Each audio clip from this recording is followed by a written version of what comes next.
Christ के मधुर और मीठे नाम में जो इस आराधना में भाग ले रहे हैं, सभी भाइयों बहनों और बच्चों को मैं अपनी ओर से यीशु सहाय बोलता हूँ। हम प्रभु के वचन से उन उभारने वाली बातों को हमेशा स्मरण करें। हबक्कुक नबी कहते हैं 2 अध्याय और उसके 20वें पद में, यहोवा अपने पवित्र मंदिर में है, समस्त पृथ्वी उसके सामने शांत रहे। ये हम प्रार्थना करें। सर्वशक्तिमान पिता परमेश्वर, हम आपके अति पवित्र नाम की स्तुति महिमा और मान सम्मान करते हैं। स्वर्गीय स्थानों में आपके दूत रात और दिन निरंतर आपके नाम की स्तुति महिमा करते हैं। इसमें पृथ्वी पर हम मनुष्यों को भी आपने ऐसा मौका दिया है कि हम आपके नाम की स्तुति और महिमा करें, परंतु हम इस योग्य नहीं हैं। हम में से प्रत्येक को आप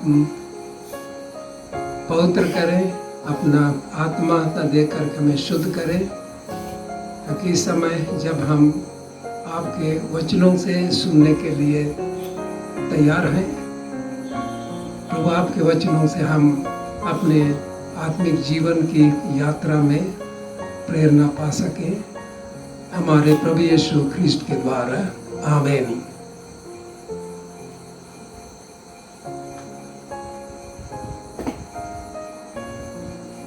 आज हम लोग पवित्र शास्त्र से जो ध्यान करने का विषय है, उत्पत्ति नामक पुस्तक अध्याय 12 और उसके पहले पद से 7वें पद तक हम सुनेंगे। उत्पत्ति नामक पुस्तक 12वां अध्याय और उसके पहले पद से 7वें पद तक। यहोवा ने अब्राम से कहा, अपने देश और अपने कुटुंबियों और अपने पिता के घर को छोड़कर उस देश में चला जा जो मैं तुझे दिखाऊंगा, और मैं तुझसे एक बड़ी जाति बनाऊंगा और तुझे आशीष दूंगा और तेरा नाम महान करूंगा और तू आशीष का मूल होगा। जो तुझे आशीर्वाद दे उन्हें मैं आशीष दूंगा और जो तुझे कोसे उसे मैं शाप दूंगा, और भूमंडल के सारे कुल तेरे द्वारा आशीष पाएंगे।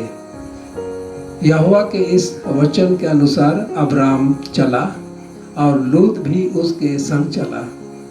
और जब अब्राम हारान देश से निकला उस समय वह 75 वर्ष का था।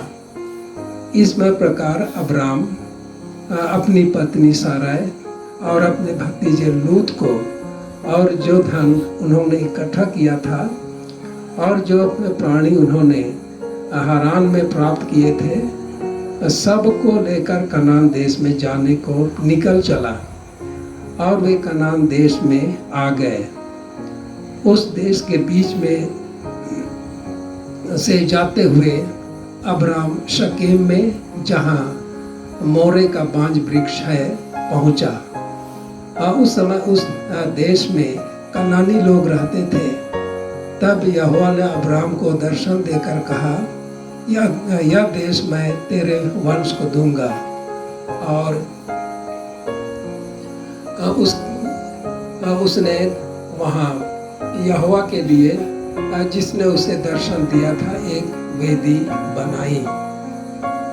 यह परमेश्वर का वचन है। परमेश्वर का धन्यवाद हो।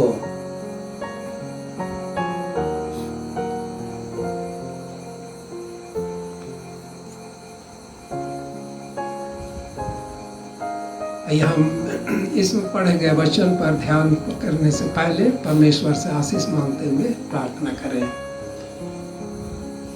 हे सर्वशक्तिमान पिता परमेश्वर,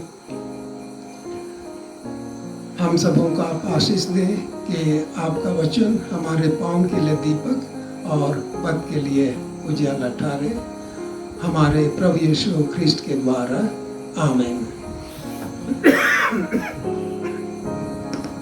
जिस पद पर हम ध्यान करने जा रहे हैं वह उत्पत्ति 12वां अध्याय और उसके पहले ही पद से मैं लेना चाहता हूँ। यहोवा ने अब्राम से कहा, अपने देश और अपने कुटुंबियों और अपने पिता के घर को छोड़कर उस देश में चला जा जो मैं तुझे दिखाऊंगा।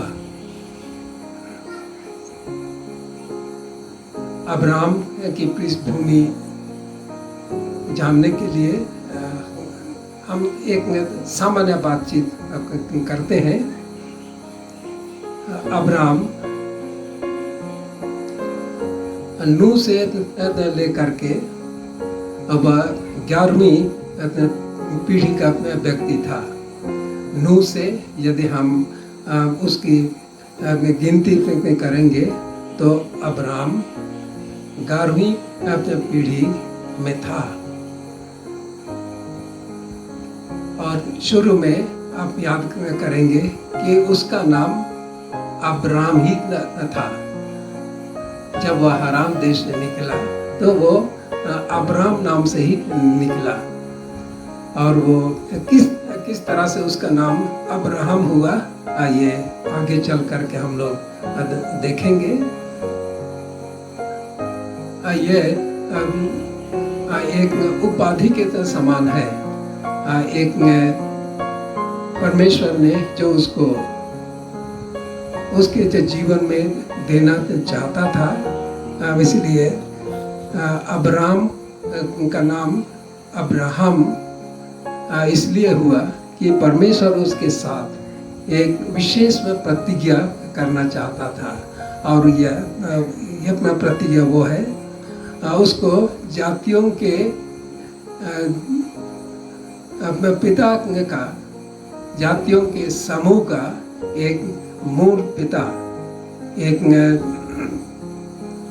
मूल व्यक्ति के रूप में उसको वो आशीष देना चाहता था। लेकिन याद करेंगे कि अब्राम अब उस समय जब वह निकला अपने पिता के घर से, अपने कुटुंबियों के बीच से, अपने टोले मोहल्ले के या अपने नगर के लोगों के बीच में से, उस समय वो 75 वर्ष का था। और आगे जैसा वर्णन मिलता है कि जब वे वहाँ से निकले तो अब्राम 75 वर्ष का और साराय, जिसका नाम बाद में सारा हुआ, उसका भी नाम बदला गया, परमेश्वर ने बदल दिया। और उसका उम्र था लगभग 66 वर्ष, 66 इयर्स। मैं अब आपसे एक बातचीत करना चाहता हूँ कि ये अब्राम और साराय, ये परमेश्वर की आज्ञा के अनुसार अपने कुटुंबी, अपने जान पहचान, टोला महला के लोगों को, पिता के घर को छोड़ करके वह अपने भतीजे लूत के साथ वह एक अनजाने देश की ओर वो निकल करके चलने लगा, जैसा परमेश्वर ने उसको आज्ञा दी थी। और तब हम जब 17 अध्याय, उत्पत्ति के 17 अध्याय तक पहुँचते हैं तो वहाँ उसके चौथे और पांचवें वचन में हम लोग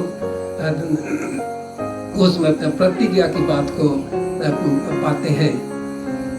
क्या अब्राहम के साथ परमेश्वर ने जो प्रतिज्ञा की थी कि मैं जातियों के समूह का मूल पिता ठहराऊंगा, और उस ओर वह बढ़ रहा था। और जैसे याकूब का नाम याकूब से इस्राएल हुआ और उससे उत्पन्न जाति इस्राएली के नाम से आज तक जाना जाता है।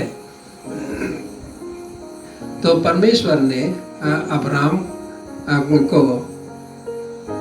अब उसके नाम को बदलना चाहता है कि उसका नाम अब्राम नहीं परंतु अब्राहम या कभी कभी हम लोग इब्राहिम भी बोलते हैं, तो उसका कारण यही है कि परमेश्वर उसको एक बड़ी जाति के समूह का वो मूल पिता बनाना चाहता था। और अब तक वे निसंतान थे।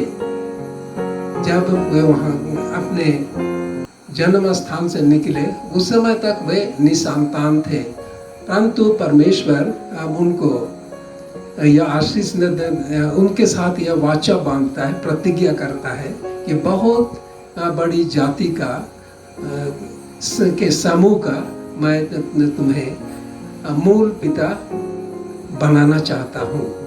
ये अविश्वसनीय बात है कि अब तक उसकी कोई संतान नहीं है और परमेश्वर उससे प्रतिज्ञा करता है कि मैं बहुत बड़ी जाति के समूह का मूल पिता बनाना चाहता हूँ।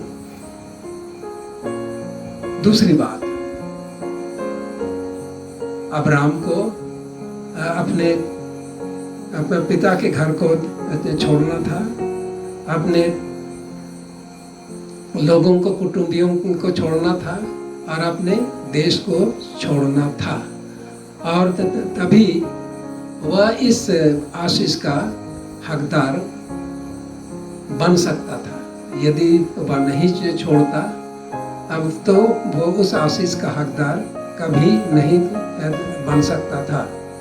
इसलिए शर्त यह है कि उसको त्याग करना पड़ेगा। अब उसको बहुत बड़ा त्याग अब करना पड़ेगा और वह अपने देश को, कुटुंबियों को और पिता के घर को उसने छोड़ दिया। पहली शर्त अब्राहम ने अपने पूरा करके दिखाया कि वह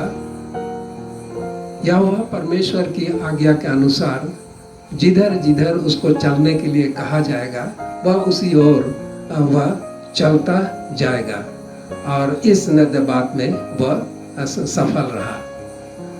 और जैसा परमेश्वर ने उसे कहा था कि मेरे साथ साथ चलते रहो, मेरे साथ चलते रहो, तब मैं तुझको सिद्ध में करूँगा। और इसी चलने की प्रक्रिया में तू सिद्ध होता चला जाएगा।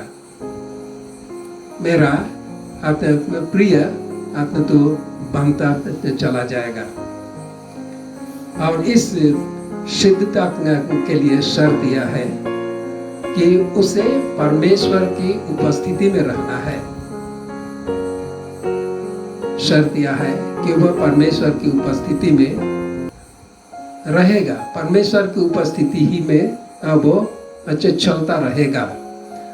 और यदि परमेश्वर को उसकी आज्ञाओं की अवहेलना वो करेगा तो परमेश्वर, हम समझ सकते हैं कि उसकी उपस्थिति में नहीं है।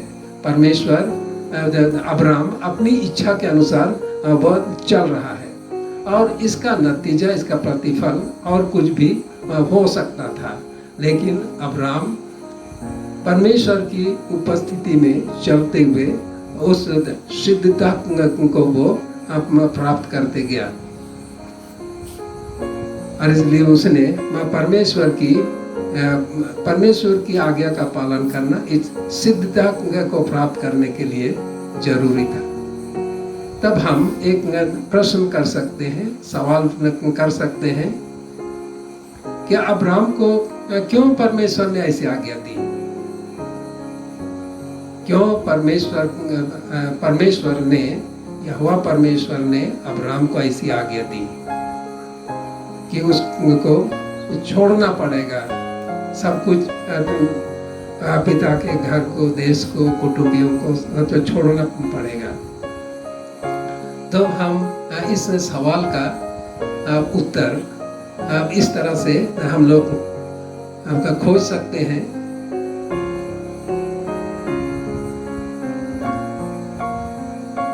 परमेश्वर अब्राहम को उस मोह से, उस प्यार से, जैसा कि एक स्वाभाविक बात है कि हम जहाँ रहते हैं वहाँ के लोगों से प्यार, और जिस देश में जिस क्षेत्र में हम रहते हैं वहाँ से हमारा लगाव विशेष रूप से होता है। यह स्वाभाविक बात है। लेकिन अब्राम के साथ ये तो अलग बात थी। उस मोह को त्याग करके वो परमेश्वर की इच्छा के अनुसार उसको आगे ले चलना चाहता था, तभी वह सिद्ध बनेगा, अन्यथा वो उस सिद्धता को प्राप्त नहीं कर सकता। तब हम यहाँ देखेंगे, अपने मन में मनन चिंतन कर सकते हैं। मरकुस रचित सुसमाचार 10वें अध्याय और उसके 28 से 31 पद में हम पढ़ते हैं। तो एक धनी व्यक्ति है जो उधार तो पाना चाहता है, परंतु जब यीशु ने उसे अपने कहा कि तुम्हें अपने धन के प्रति मोह त्याग करना पड़ेगा और उसको सब लोगों के साथ बांटना पड़ेगा, तो वह बहुत उदास हो गया। और उसके जीवन में हम यह देखते हैं कि उसे अपनी मेहनत से कमाई हुई संपत्ति से बड़ा लगाव था, जैसा स्वाभाविक रूप से हमारे साथ भी होता है।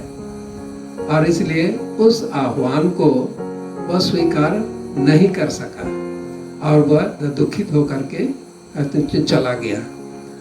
और हम वचन में थोड़ा पढ़ करके हम लोग देखते हैं। आप भी मेरे साथ खोल सकते हैं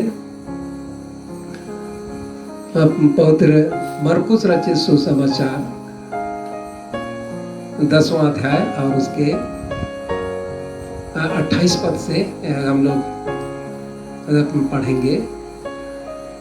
यीशु ने कहा, मैं तुमसे सच कहता हूँ कि ऐसा कोई नहीं जिसने मेरे और सुसमाचार के लिए घर या भाइयों या बहनों या माता या पिता या बाल बच्चों या खेतों को छोड़ दिया है और अब इस समय 100 गुना ना पाए, घरों और भाइयों और बहनों और माताओं और बाल बच्चों और खेतों को पर सताव के साथ और परलोक में अनंत जीवन। ये अब्राहम के साथ परमेश्वर ने ऐसे शर्त रखी कि उसको छोड़ देना पड़ेगा। जैसा यीशु के पीछे चलने वाले शिष्यों के बारे में भी हम जानते हैं कि वे गलील झील में मछली मारने वाले मछुए थे और उनको भी अपने जालों को छोड़ना पड़ा, अपनी नाव को छोड़ना पड़ा, अपने साथ काम करने वाले मछुओं को अपने छोड़ देना पड़ा और यीशु के पीछे हो लिए। और इसलिए वे यीशु से यह प्रश्न पूछते हैं कि हमने तो सब कुछ छोड़ दिया और आपके पीछे हो लिए हैं। क्योंकि उसमें जवान के साथ ऐसा हुआ कि वह अपनी धन संपत्ति को छोड़ नहीं पाया और वह दुखित होकर के चला गया। लेकिन हमारे साथ तो वैसा नहीं है। हम आपके साथ हैं, आपके पीछे हम लोग चल रहे हैं, तो क्या मिलेगा? या सबके जीवन में एक आशा रहती है। जब हम कुछ काम करते हैं तो हम अपने काम का प्रतिफल देखना चाहते हैं या पाना चाहते हैं। और इसीलिए अपना पतरस कहता है या उसके चेले उससे यह जानना चाहते हैं कि उन्हें क्या प्राप्त होगा। तब यीशु ने उसके प्रत्युत्तर में कहा कि सुसमाचार के लिए सबसे बड़ी बात यह है कि सुसमाचार के लिए जिन्होंने अपने भाइयों को, खेतों को, घर बार को, बाल बच्चों को छोड़ दिया है, उसके लिए यीशु की प्रतिज्ञा है कि वह उसको 100 गुना फल मिलेगा। 100 गुना उसको फल मिलेगा। यीशु ने उनके इस संदेह को दूर किया।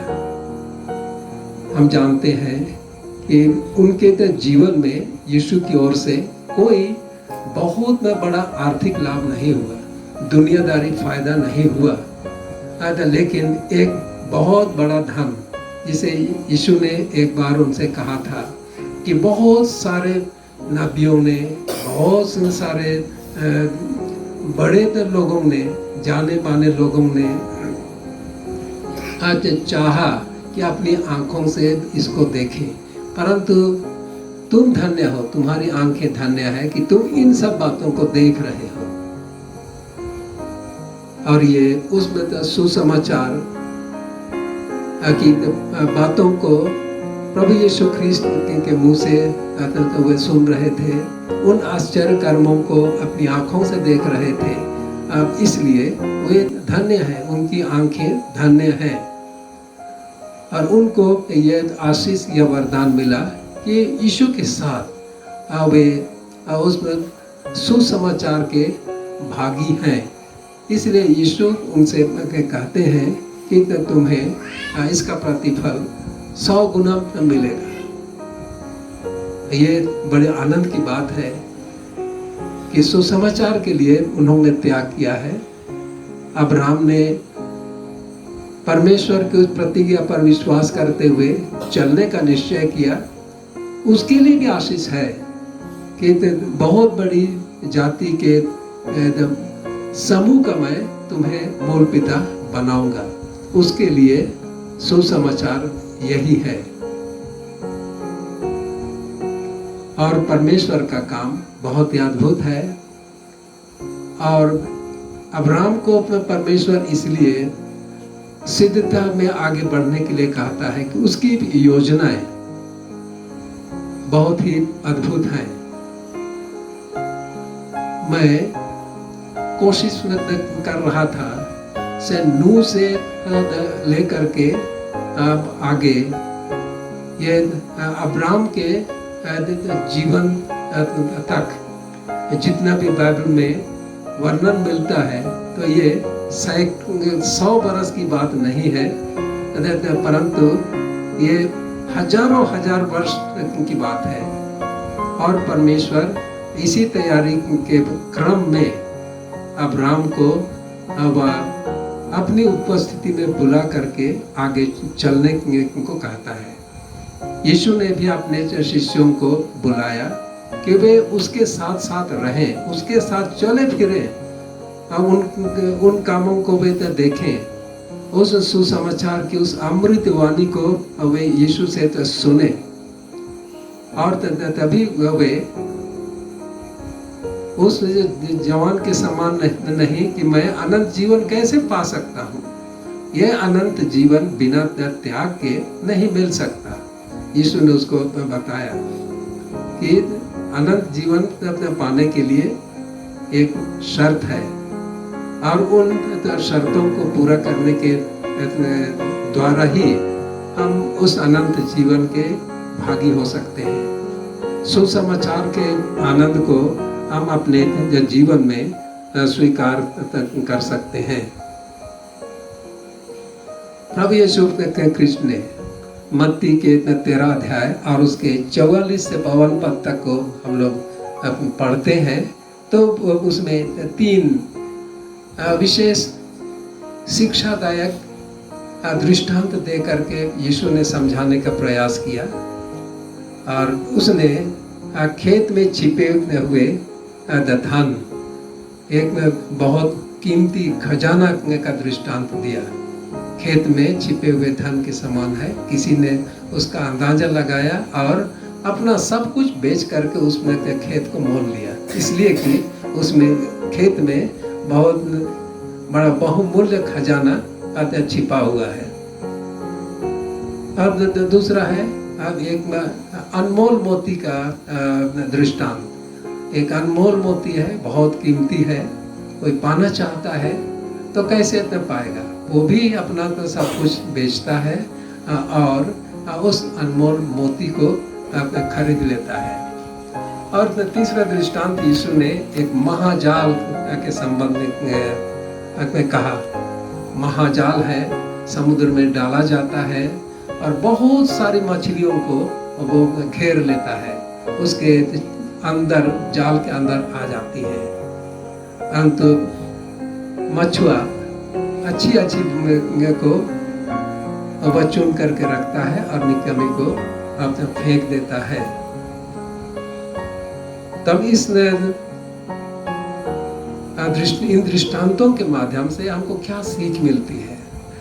यीशु यह बताना चाहते थे कि सुसमाचार एक बहुमूल्य धन है और उसमें बहुमूल्य धन को यूं ही बिना त्याग के पाया नहीं जा सकता। अब उसके लिए हमें बहुत बड़ा त्याग करना है, बहुत बड़ी कीमत चुकानी पड़ेगी, तभी हम उस बहुमूल्य धन को पा सकते हैं।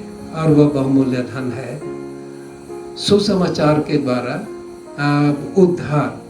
सुसमाचार के द्वारा परमेश्वर के उद्धार की योजना के उस रहस्य, उस भेद को हम समझ सकते हैं।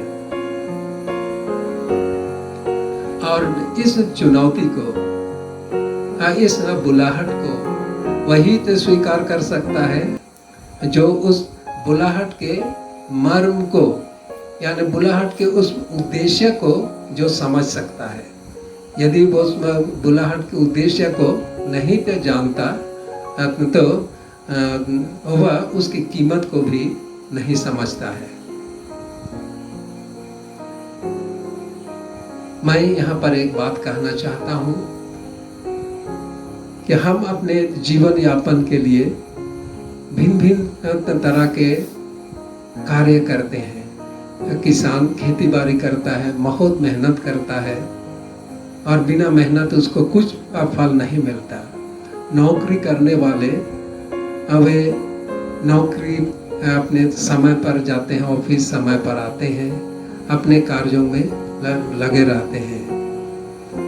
सभी हम अपने अपने कार्यों के प्रति जिम्मेवार हैं, उत्तरदायी हैं।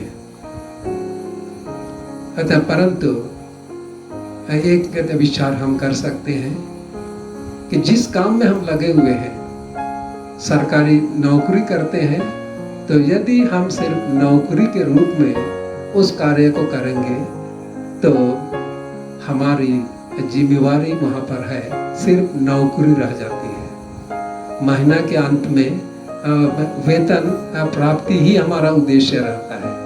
परंतु इसके साथ साथ उस नौकरी में आपकी सेवा भी निहित है और आपकी उस सेवा के एवज में, उसके बदले में आपको पारिश्रमिक मिलता है।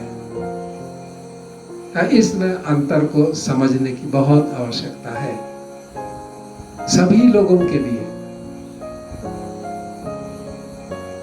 मैं अब उसमें लड़की का जिसने की सिविल सेवा में, प्रशासनिक सेवा में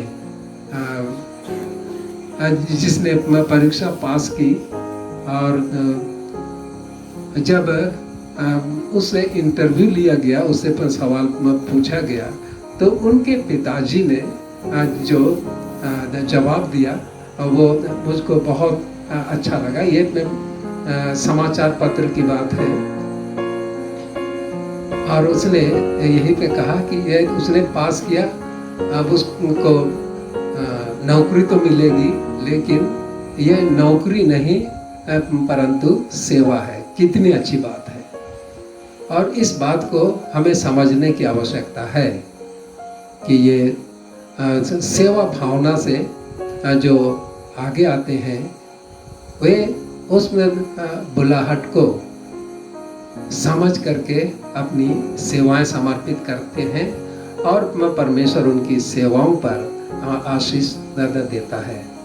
फिलिपियों को पौलुस प्रेरित ने 3 अध्याय और उसके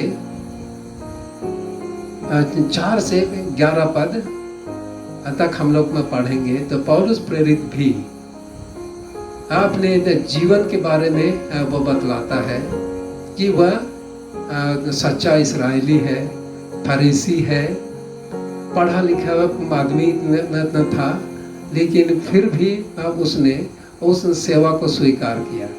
हम लोग प्रेरितों के काम 9 अध्याय और उसके 4 और 5 पद में पाते हैं। तो एक आवाज आई जब वह दमिश्क की ओर मसीहियों विश्वासियों को पकड़ने के लिए जा रहा था, तो एक बड़ी ज्योति उस पर चमक उठी और वह घोड़े से नीचे गिर पड़ा और वह दृष्टिविहीन हो गया। और एक आवाज ने उसको पुकारते हुए उस ज्योति में से कहा कि हे शाऊल तू मुझे क्यों सताता है। और यही वह शब्द था जिस शब्द ने उसमें उत्साही पौलुस को प्रभु यीशु ख्रिस्त की सेवा के लिए कायल कर दिया। और उसने बपतिस्मा पा करके वो काम किया जो बहुत ही सराहनीय कार्य है, जिसे हम सुसमाचार में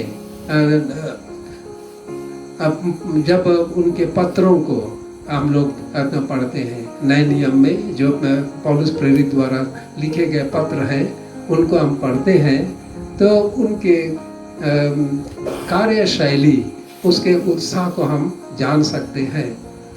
और पौलुस प्रेरित ने फिलिपियों को लिखते हुए ये बताया कि मैं बहुत कुछ बातों में घमंड कर सकता हूँ, लेकिन वो एक बात कहते हैं कि सुसमाचार के लिए मैं उन सारी बातों को कूड़ा करकट के समान समझता हूँ।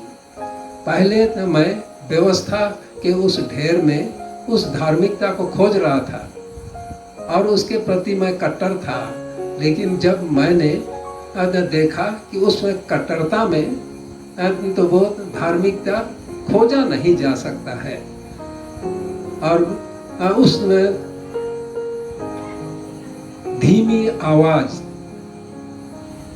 ने उसके मन को बदल दिया और वो कह सकता था कि मैं सुसमाचार के लिए उन सारी बातों को मैं कूड़ा करकट के समान समझता हूँ, इसलिए मैंने उनको छोड़ दिया कि मैं प्रभु यीशु ख्रिस्त के जी उठने की दौड़ तक मैं पहुंच सकूं, या उसका लक्ष्य था। इसलिए उसने अपने जीवन में बहुत बड़ा त्याग करते हुए सुसमाचार की सेवा उसने आपने की, और उसने उसमें बड़ी चुनौती को स्वीकार किया।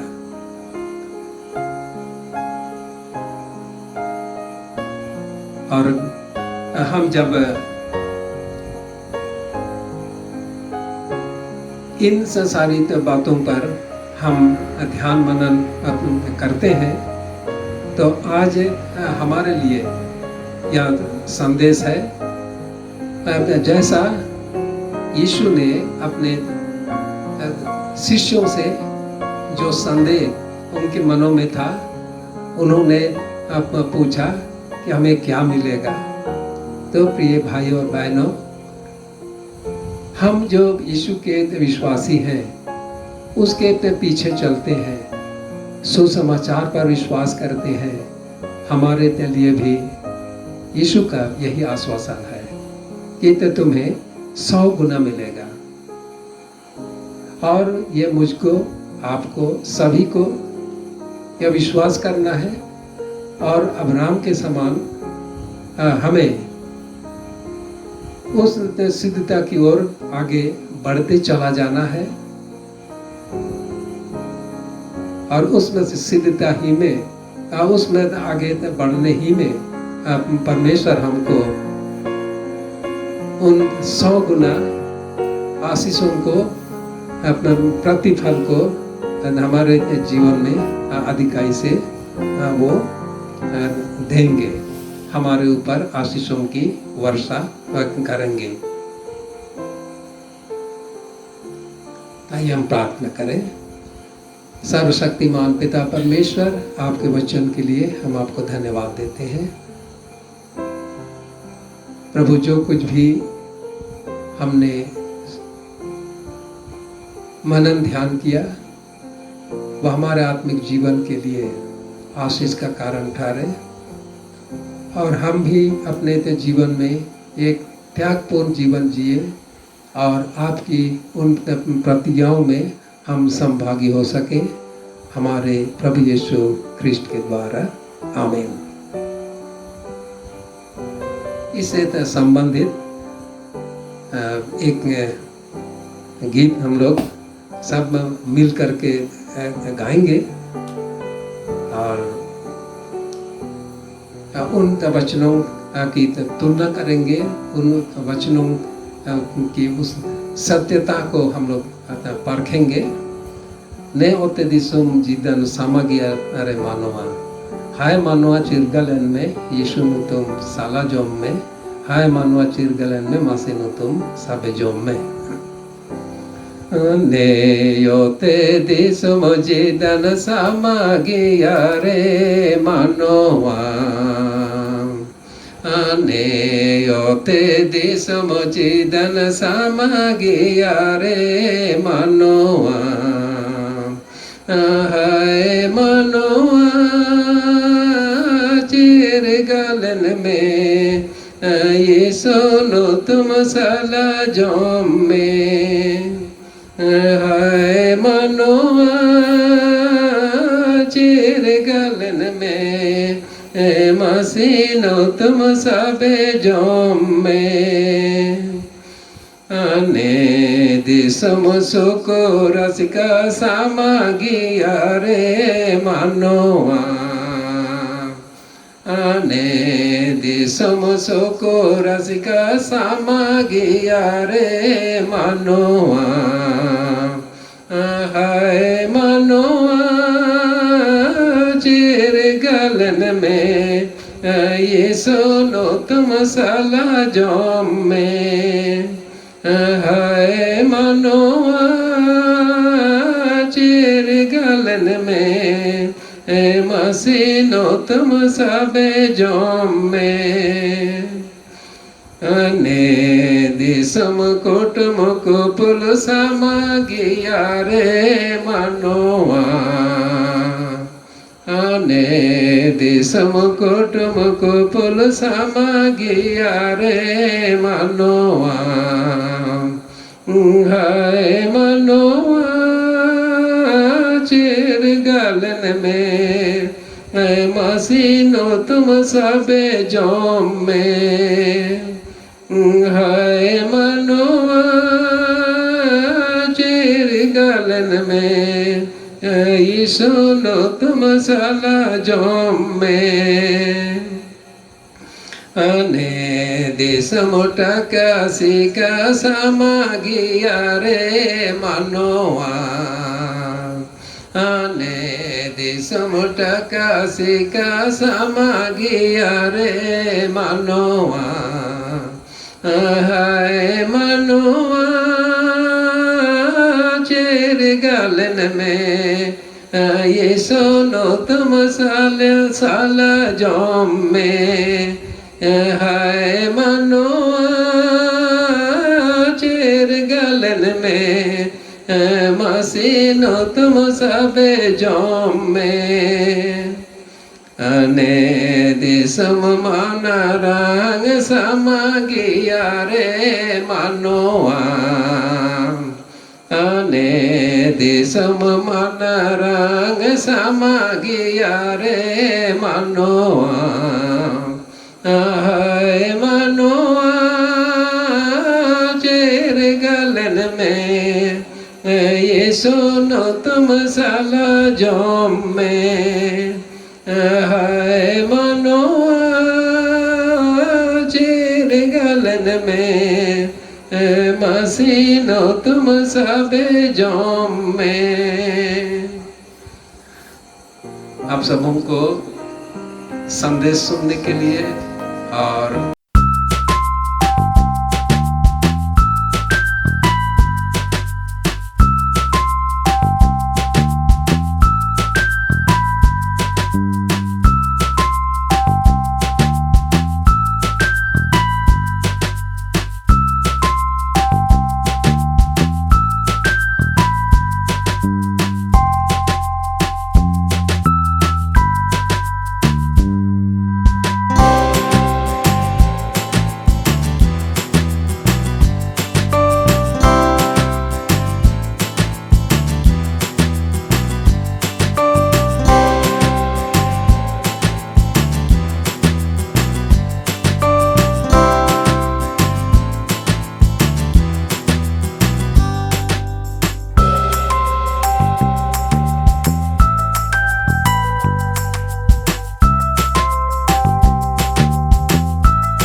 रीति से इस समय जो परिस्थितियां हमारे डायसिस के अंदर चल रही हैं, परमेश्वर हम सबों को ऐसी आशीष दे कि कलीसिया में जहाँ अनबनाव है, फूट है, बिगाड़ है, वे सुधारे जाएं और हम परमेश्वर की इच्छा के अनुसार कलीसिया की संगति का एक आशीषित जीवन हम व्यतीत कर सकें।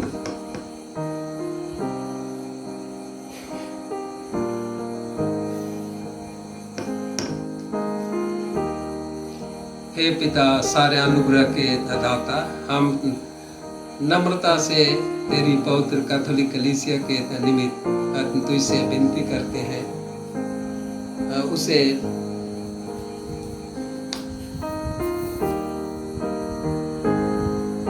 अपने पवित्र कर और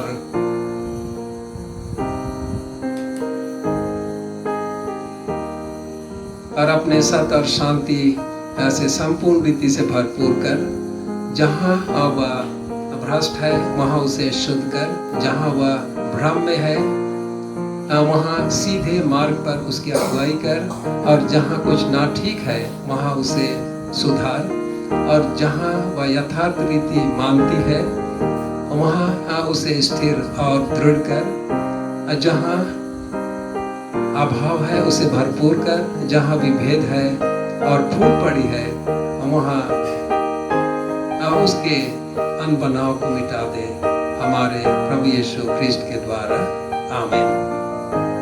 हम सभी मंडली के भाई बहनों के लिए भी, सेवकों के लिए हम प्रार्थना करें। हे सर्वशक्तिमान और सनातन परमेश्वर, केवल तू ही बड़े बड़े अद्भुत काम करता है हमारे पालकों पर, और जितनी मंडलियां उनके हाथ में सौंपी गई हैं उन पर अपने अनुग्रह का आरोग्यदायक आत्मा ऊपर से भेज, और ताकि वे सचमुच तुझे प्रसन्न रखें, उन पर अपनी आशीष की ओर सदा गिराया कर। हे प्रभु, हमारे मध्यस्थ और पक्षवादी प्रभु यीशु ख्रिस्ट के द्वारा, आमीन। हम अपने डायसिस के बिशप बीबी बास्के के लिए प्रार्थना करें। हे ईश्वर, अपने विश्वासियों के रखवाल और शासन करता हमारे अपने दास हमारे बिशप बीबी बास्के पर स्वर्ग पर से अनुग्रह दृष्टि कर, जिसके हाथ में तूने इस डायसिस को सौंपा है, और सदा उसकी अगुवाई और रक्षा करता रह, और उसे संभाल और पवित्र कर, और यह वर दे कि वह धर्म उपदेश और शुभाचरण में ऐसे आगे बढ़े कि वह उस झुंड समेत जो उसे सौंपा गया है आनंद त्राण प्राप्त करे, हमारे प्रभु यीशु ख्रिस्ट के द्वारा, आमीन। हे पृथ्वी की सब जातियों के परमेश्वर, हम ते विनती करते हैं तो उन अनगणित लोगों को स्मरण कर जो यद्यपि तेरे स्वभाव में सृजे गए हैं, तथापि तुझे और तेरे पुत्र यीशु ख्रिस्त के प्रायश्चित को नहीं जानते हैं और नहीं मानते हैं। यह वर दे कि तेरी पवित्र कलीसिया की प्रार्थनाओं के द्वारा वे सारे मिथ्या धर्म और अविश्वास से छुड़ाए जाएं, और तेरी सेवा करने के लिए आकर्षित किए जाएं, उसी के द्वारा जिसे तूने सारी मनुष्य जाति का पुनरुत्थान और जीवन होने के लिए भेजा है, अर्थात तेरा पुत्र हमारे प्रभु यीशु ख्रिस्ट के द्वारा, आमीन। हम एक साथ प्रभु की प्रार्थना कहें।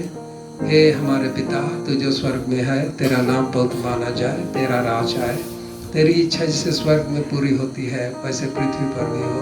हमारे दिन भर की रोटी आज में दे, और हमारे अपराधों को क्षमा कर जैसे हमने भी अपने अपराधियों को क्षमा किया है, और हमें परीक्षा में न डाल परंतु बुराई से बचा, क्योंकि राज्य और पराक्रम और महिमा अब और सर्वदा तेरे ही है, आमीन।